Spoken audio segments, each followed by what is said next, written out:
Right, so what I'm going to do today is I'm going to strip all the electrics off.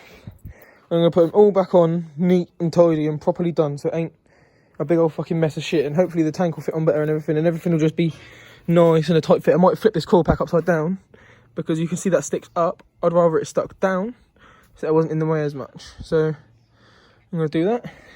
Hello, Verno. You want to say hi to the camera, boy? Hello, bird bee. Hello, my little Verno boy. Yeah, he's alright, he's just fucking chilling. Yeah, just clean everything up. I'm tempted to make the jar delete a bit shorter, but at the same time, it's not doing any harm like that, so I might leave it just because it works. Well, the vacuum block off the E-jar anyway. Yeah, gonna tidy it all up. So, I've tucked all the wires up now and done it all. You can see the cool pack's now facing that way, and it goes underneath and down to there. That's perfect. That goes to the fuel tank. All of these are being organised side by side, so they're not just all wrapping around itself and going over and everything. The tank support for there is just on the floor there. Then as it comes down here, you see this is all the switchgear and stuff, all kept nice and tidy. That wire there was just unnecessary, so I just wrapped it up and, like, it's necessary, but, like, it's not needed to be so long because it doesn't go to anything. So I've wrapped that up. Then I've plugged in all the engine wires, ECU and everything back in, the rectifier. Then I've put electrical tape around there to basically tighten a knot so they can just fold into that space and stay nice and neat. Then you've got all the rear wires, and everything just seems a lot more easily accessible now, and you can actually see what's what rather than a little bundle of stuff underneath. And when you put the fuel tank on, one, it's not going to get stuck on the coil pack anymore and like bash around, and two, the rubber bit's actually going to stay there, seat properly, and it's going to bolt down properly each time. So that's a bonus. And all the rear wiring was already done because I've already done it before. So you can see there, look, those wires there slot into their own individual holes. The only thing I have got to do is fix the seat release mechanism. And yeah, so like the last job for underneath really. On the previous MOT, the shock bushings and that are all gone, but I have no idea, so I'll check them at another date because fuck it, I can't be bothered to do all that now. Yeah. Also, I've put a little bit of touch-up paint on where I've grinded everything off, so it looks a bit better around the exhaust, you know. Sweet as fuck. I'm about to show you the inside of the fuel tank. This is after I've used a pressure washer and loads of soap and everything to clean it out, get rid of as much rust as possible. Crazy, isn't it? Full of rust. Not as bad as it was though, nowhere near as bad as it was. Just fitted there, sorry. So, I've just fitted a new washing machine.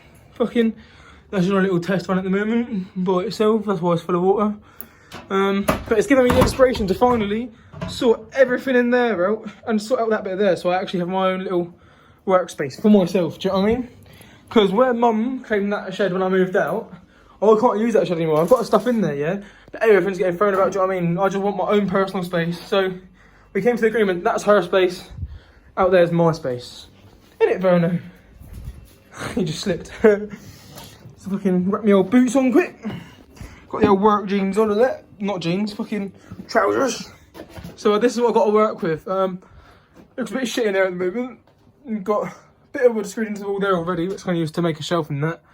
I've really got to sort that old window out because that's proper rotten. I don't really want that doing anything near all my stuff. All goes to there. It's not very deep in because of course there's a washroom next to it. Something wrong with the roof there. Well, not wrong with it, but you know what I mean. And yeah, fuck it. Let's get everything out of there so I can clean it and maybe even paint it. So, got everything out of the shed. Fucking, yeah, it's a bit better in there. Oh yeah, there's one little bottle on the floor, look. And yeah, not too bad now. Got a nice little bit of room to fucking start working about. Apparently the roof's made of asbestos and I've just been breathing in all the dust, so hurry for me, I'm probably gonna fucking die, but oh well. Yeah. It looks like concrete to me. Yeah, that's reinforced concrete, don't know what she's on about. That's literally the reinforcement bars there. The asbestos is in the toilet room, I know it is. Because I can show you the other bits of asbestos, look, confirmed. Boom. That bit right there, you see it underneath? Asbestos. But I ain't touching that. Yeah, there's no asbestos in there, thank God. So I've just smashed that window out there, just left it behind there, that'll do. Leave it there forever. And I'll just pressure wash the whole thing out. Got most of the dust done out, you can see I'm walking on water. So yeah, I'm going to quickly pop out for a minute. When I get back it's going to be dry. And I'm tidy all that shit up, then I'm going to get painting. Sweet. So I just got to this stage. Fucking got a nice strip in there. It's only screwed at these 2 points right now though, so it's not weight supporting yet. But knocked out some brand new fucking fresh. I just smashed them in there nice and hard. I overcut them hugely and beat them in there so I know they're tight in there for good. Got that from the back of the garden. We had a second sheet spare. And you can see the old Cinesmobile. And yeah, I'm just gonna fucking go around it with a bit of liquid gasket in that probably. Just to seal it up, but I've got it all level, use spray level in that. So that should be perfect. Lovely. So, fucking just painted all the walls. As you can see, not a wall untouched. Got the back of the door as well. Haven't got any corners or any touch-ups with the brush yet. I'm gonna go through and do that in a minute. And yeah.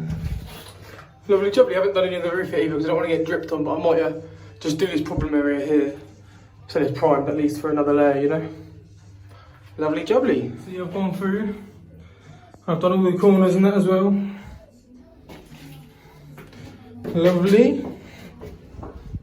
Yeah, all patterned up, you know what I mean? I can go over anything tomorrow. I mean, it's pretty dark without the flash on, not gonna lie. Because there's no lighting or electricity in here. But I can get electricity from like next on, you know? And yeah, that bit there I've got to do tomorrow. And that's like gonna be part of it, but just outside of it, you know? But they're the same thing. Both gonna be mush head. Lovely. Shout out to fucking that. So, it's the next day. And fucking, I've just got this old light, the work clock and the thing, screwed it in. Screwed all the plug socket and shit in. Put some wire up, run it through a hole that's already in the wall. Because that's how the electric gets into the outhouse anyway. And I've been wired up a plug. Just plugged it in, just turned it on, and I'm about to take it for the first test now. What do you reckon is going to happen? If I turn this switch on, do you reckon the light's going to come on? Hell yeah, fuck yeah. That'll get brighter because it's an energy saving bulb as well, so give it 10 minutes, we'll see how bright it actually is. Sweet.